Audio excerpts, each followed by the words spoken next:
Welcome to bio tutorial again. आज हम discuss करेंगे CSIR नेट इकोलॉजी पोर्शन का और एक important topic island biogeography. CSIR net का लगभग हर अटेम्प्ट पे यहाँ से 4 मार्क्स का क्वेश्चन पूछे जाते हैं। ये वीडियो आपके लिए बहुत ही इम्पोर्टेंट होगा, तो आप वीडियो को पूरा देखिए ताकि आपको कंप्लीट इन्फॉर्मेशन मिले। वीडियो पे आगे बढ़ने से पहले आपसे एक छोटा सा रिक्वेस्ट, अगर आपने अभी तक हमारे चैनल को सब्सक्राइब नहीं किया है तो प्लीज़ सब्सक्राइब करके बेल बटन को प्रेस कर दीजिए ताकि आपको नोटिफिकेशंस मिलता रहे। तो चलिए देखते हैं island biogeography. Island biogeography was discovered by MacArthur and Wilson.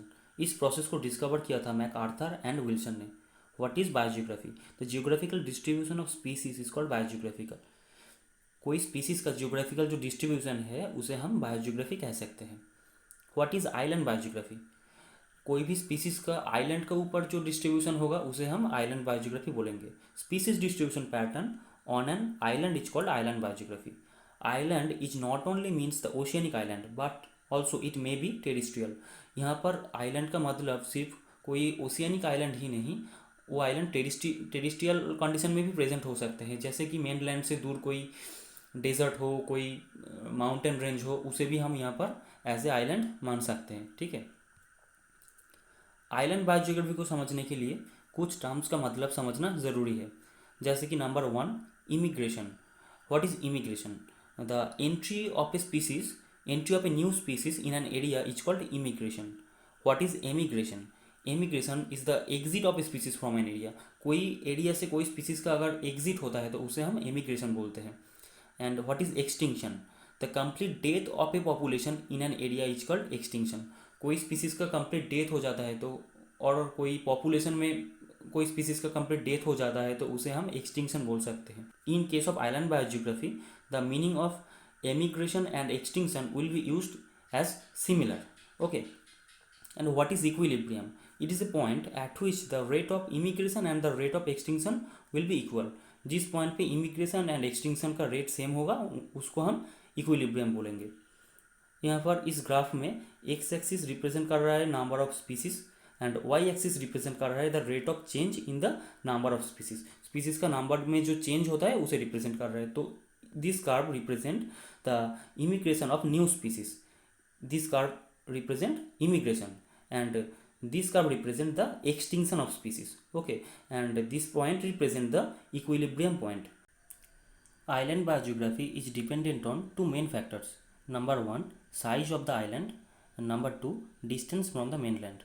तो पहले देखते हैं साइज ऑफ द आइलैंड का क्या मतलब होता है। Size of the island, here the size of the island is the main controlling factor. यहाँ पर क्या होता है कि अगर एक मेन लैंड से सेम डिस्टेंस पे दोनों आइलैंड होता है एंड उन दो आइलैंड में से एक आइलैंड का एरिया अगर डबल होता है तो क्या होता है, इन दोनों आइलैंड में जाने के लिए एनर्जी रिक्वायरमेंट तो सेम होगा। ठीक है, लेकिन ये जो लार्ज आइलैंड है यहाँ पर फूड, रिप्रोडक्शन, शेल्टर, ये सब फैसिलिटी ज़्यादा होगा। ये छोटा आइलैंड में वो फैसिलिटी नहीं मिलेगी। तो क्या होगा, जो एनिमल्स है उनका इस लार्ज आइलैंड में जाने का टेंडेंसी ज़्यादा होगा। तो क्या होगा, इस लार्ज आइलैंड में इमिग्रेशन रेट ज़्यादा होगी एंड एक्सटिंक्शन रेट बहुत कम होगी। ठीक है, जैसे कि आप इस ग्राफ में भी देख सकते हैं कि rate of immigration in large island, तो लार्ज आइलैंड का immigration rate always higher than the rate of immigration in small island. ठीक है, यहाँ पर आप फिर से देख सकते हैं कि the rate of the extinction in large island, extinction rate क्या होगा, इस लार्ज आइलैंड में बहुत कम होगा। लार्ज आइलैंड का एक्सटिंक्शन रेट यहाँ पर आप देख सकते हैं कि बहुत कम है। किसके किसके कंपैरिजन में कम है, rate of extinction than small island. Small island में क्या होगा, रेट ऑफ एक्सटिंक्शन ज़्यादा होगा लेकिन रेट ऑफ इमिग्रेशन बहुत कम होगा। एरिया, यहाँ पर एरिया छोटा होने के कारण से यहाँ पर फैसिलिटीज़ कम होगी। तो क्या होगा कि एनिमल्स का ज़्यादा प्रेफरेंस रहेगा कि वो इस लार्ज आइलैंड पे ही जाए। ठीक है, इसे हम कहते हैं कि साइज इफेक्ट। ठीक है, अब हम देखेंगे distance of island from mainland, इसका क्या मतलब होता है। देखिए, अगर एक मेन लैंड से दो आइलैंड है एंड उनमें से दो आइलैंड में से एक आइलैंड का डिस्टेंस x है एंड और एक आइलैंड का डिस्टेंस उसका डबल है, मतलब कि 2x है, एंड दोनों आइलैंड का ही एरिया सेम है, तो क्या होगा, दोनों आइलैंड में फैसिलिटीज़ तो सेम होगी, लेकिन ये जो डिस्टल आइलैंड है यहाँ पर जाने के लिए एनर्जी का जो रिक्वायरमेंट है वो ज़्यादा होगी। ठीक है, तो फैसिलिटीज सेम है, तो उसके लिए तो कोई एनिमल्स ज़्यादा एनर्जी खर्च करने को राज़ी नहीं होगा, तो इसके लिए क्या होगा, ये जो एनिमल्स का प्रेफरेंस होगा ये नियरेस्ट और प्रॉक्सिमल आइलैंड, तो एनिमल इस प्रॉक्सिमल आइलैंड में जाना ज़्यादा प्रेफर करेंगे, तो क्या होगा, ये प्रॉक्सिमल आइलैंड में इमिग्रेशन रेट बहुत ज़्यादा होगा लेकिन एक्सटिंक्शन रेट बहुत कम होगा। ठीक है, आप इस ग्राफ में भी देख सकते हैं कि the rate of immigration in the proximal island this is always higher than the rate of immigration in the distal island.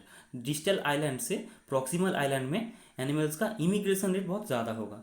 Similarly the rate of extinction will be higher in the distal island. Distal island में क्या होगा कि animals का extinction rate बहुत ज़्यादा होगा लेकिन immigration rate बहुत कम होगा। ठीक है, तो इसे हम कह सकते हैं कि आइलैंड बायोजियोग्राफी में डिस्टेंस का इफेक्ट। ठीक है, अब हम देखेंगे CSIR नेट के प्रीवियस ईयर में कुछ पूछे गए क्वेश्चंस को। ठीक है, ये क्वेश्चन आया था CSIR नेट जून 2011 में। यहाँ पर आप देख सकते हैं कि following figure shows MacArthur and Wilson's equilibrium model of biota on a single island. In this figure, the term A, B, C and D in order are। ठीक है, ये जो ग्राफ है यहाँ पर जो A, B, C और D का जो पॉइंट दिया है ये कौन क्या रिप्रेजेंट कर रहा है इससे पूछा गया है।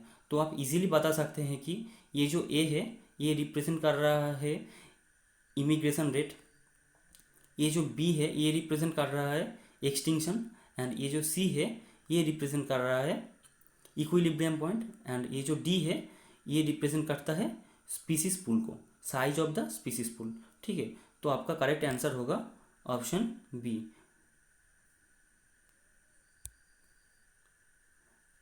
अब देखेंगे नेक्स्ट क्वेश्चन।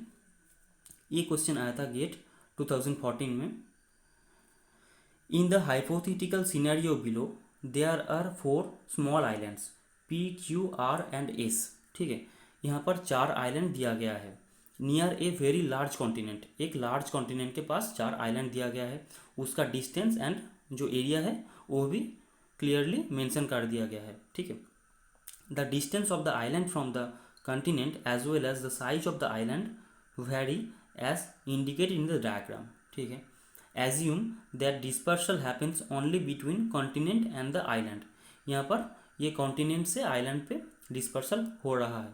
ठीक है, the theory of island biogeography would predict the number of species in each island will be the best represented by which one of the following. ठीक है, यहाँ पर कौन सा आइलैंड में सही तरीके से डिस्पर्सल हो रहा है उसे आपको बताना होगा। ठीक है, तो पहले ऑप्शन है कि R is equals to S and P is equal to Q। यहाँ पर देखिए R आइलैंड का जो एरिया है वो S आइलैंड का सेम है, लेकिन R आइलैंड का डिस्टेंस बहुत कम है, तो क्या होगा, स्पीसीज का R आइलैंड में जाने का प्रोबेबिलिटी और इमिग्रेशन रेट ज़्यादा होगा देन S आइलैंड। तो यहाँ पर बताया गया है कि R is equals to S, ये तो बिल्कुल गलत है, R will be always greater than S। ठीक है, और आप देखिए यहाँ पर दिया गया है कि P is equal to Q। P island और Q आइलैंड का जो एरिया है वो तो सेम है, लेकिन Q आइलैंड का डिस्टेंस 20 किलोमीटर है जो कि P आइलैंड से डबल है। तो क्या होगा, जो हम जैसे कि हम जानते हैं कि आइलैंड बायोजियोग्राफी का जो थ्योरी है वहाँ से जानते हैं जो नज़दीकी आइलैंड होगा वहाँ पर स्पीसीज़ का इमिग्रेशन रेट ज़्यादा होगा अगर एरिया सेम होगा तो। ठीक है, तो ऐसे हम बता सकते हैं कि option A is completely wrong. What is option B, R greater than Q। In case of R island the rate of immigration will be high, जैसे कि हमने पहले ही बताया, देन S। ये भी ठीक है, जो S आइलैंड है यहाँ पर क्या होगा, एरिया सेम है लेकिन डिस्टेंस बहुत ज़्यादा है, तो R आइलैंड में स्पीसीज ज़्यादा जाएगा देन एस आइलैंड, तो क्या होगा, आर ग्रेटर देन एस भी होगा, और आर आइलैंड का जो साइज है वो जो क्यू आइलैंड है उससे भी बहुत बड़ा है, तो क्या होगा, आर आइलैंड में स्पीसीज का इमिग्रेशन रेट सबसे ज़्यादा होगा, तो R always greater than Q and R always greater than S, तो क्या होगा, ये जो ऑप्शन बी है ये बिल्कुल करेक्ट आंसर है। ठीक है, तो बाकी के ऑप्शन भी देख लेते हैं। यहाँ पर क्या है कि आर ग्रेटर देन क्यू, ये तो ठीक है, लेकिन क्यू ग्रेटर देन पी, आप देख सकते हैं इजीली कि क्यू ग्रेटर देन पी कभी नहीं हो सकता, लेकिन क्योंकि जो क्यू आइलैंड का डिस्टेंस है, क्यू आइलैंड का डिस्टेंस पी आइलैंड से बहुत ज़्यादा है, लेकिन एरिया सेम है। ठीक है, अगर एरिया सेम होता है और डिस्टेंस ज़्यादा होता है तो क्या होगा, स्पीसीज वहाँ पर जाना नहीं प्रेफर करेगा। ठीक है, and the last option is the S greater than P. S greater than P का मतलब क्या होता है, जो ये जो एस आइलैंड है यहाँ पर क्या होगा, एरिया है 2000 स्क्वायर किलोमीटर, एरिया तो पी आइलैंड से डबल है, लेकिन डिस्टेंस भी डबल है, तो ये ठीक हो सकता है Q greater than S. Q island का डिस्टेंस पी आइलैंड से सेम ही है, लेकिन जो क्यू आइलैंड का एरिया है, क्यू आइलैंड का एरिया पी एस आइलैंड से बहुत कम है, तो क्यू ग्रेटर देन एस कभी नहीं हो सकता। ठीक है, तो एस ग्रेटर देन पी ये तो ठीक है, लेकिन क्यू ग्रेटर देन एस ये ऑप्शन रॉन्ग है, तो हम बता सकते हैं कि option B is the correct answer. ये क्वेश्चन आया था CSIR नेट जून 2011 में। ठीक है, according to MacArthur and Wilson's equilibrium which one of the following is true. यहाँ पर हम ऑप्शन डी से स्टार्ट करते हैं। ठीक है, smaller island and island closer to the continent expected to have more species than far away smaller and isolated island। Closer island में species का इमिग्रेशन रेट तो ज़्यादा होगा, ये तो ठीक है, लेकिन स्मॉलर आइलैंड में ज़्यादा होगा ये मैकआर्थर ने नहीं बताया था। ठीक है, तो ये ऑप्शन बिल्कुल गलत है। मोर number of species on all islands irrespective of the size and distance from the continent, तो स्पीसीज का साइज और आइलैंड का साइज और डिस्टेंस मैटर करता है, लेकिन ये ऑप्शन बता रहा है कि जो आइलैंड का साइज होता है और डिस्टेंस होता है वो मैटर नहीं कर रहा है, तो ये ऑप्शन भी गलत है। ठीक है, ऑप्शन बी देखते हैं। यहाँ पर क्या बताया गया कि smaller islands and the islands from the far from the continent are expected to have more species. Smaller island and island far from the continent, जो आइलैंड डिस्टल है, जो आइलैंड का साइज कम है, वहाँ पर ज़्यादा स्पीसीज कैसे रह सकता है। ठीक है, तो ऐसे ये ऑप्शन भी गलत हो जाता है। अब जाते हैं ऑप्शन ए पर। यहाँ क्या बताया गया कि large island and the island closer to the continent are expected to have more species than smaller and isolated island. ये ऑप्शन बिल्कुल सही है। देखिए, larger island and island closer to the continent, जो मेन लैंड का closer में होगा and island का साइज ज़्यादा होगा, वहाँ पर क्या होगा, स्पीसीज का नंबर भी ज़्यादा होगा। ठीक है, ऐसे option A is the correct answer here. ठीक है, आप देखते हैं ये क्वेश्चन आया था CSIR नेट 2018 दिसंबर में। यहाँ पर क्या बोला गया कि forest fragment in an agricultural landscape can be viewed as island of habitat in an ocean of non habitat. ठीक है, MacArthur and Wilson's island biogeography model can be used to predict the pattern of species richness. यहाँ पर islands को fragments बोला गया है। ठीक है, आप ये जो ग्राफ्स है, ये ग्राफ को आपको टैली करके बताना है कि कौन सी ऑप्शन करेक्ट है। आप क्लियरली देख सकते हैं कि जो फ्रैगमेंट एरिया मतलब जो आइलैंड का एरिया है, आइलैंड का एरिया इंक्रीज होने के साथ साथ क्या होता है, जो स्पीसीज रिचनेस है वो बढ़ता है, ना कि घटता है, वो तो बढ़ता है। तो option A is the correct. And आप देख सकते हैं यहाँ पर distance to the nearest fragment, जो ऑप्शन डी में है, distance to the nearest fragment, distance mainland से बढ़ने के साथ साथ मेनलैंड से डिस्टेंस बढ़ने के साथ साथ क्या होता है कि जो स्पीसीज का रिचनेस है वो कम हो जाता है। मेनलैंड से जो डिस्टेंस जब भी बढ़ता है तो क्या होता है, स्पीसीज का उस आइलैंड में जाने का इंटरेस्ट कम हो जाता है। ठीक है, तो A and D is the correct answer here. Video को एंड तक देखने के लिए थैंक यू।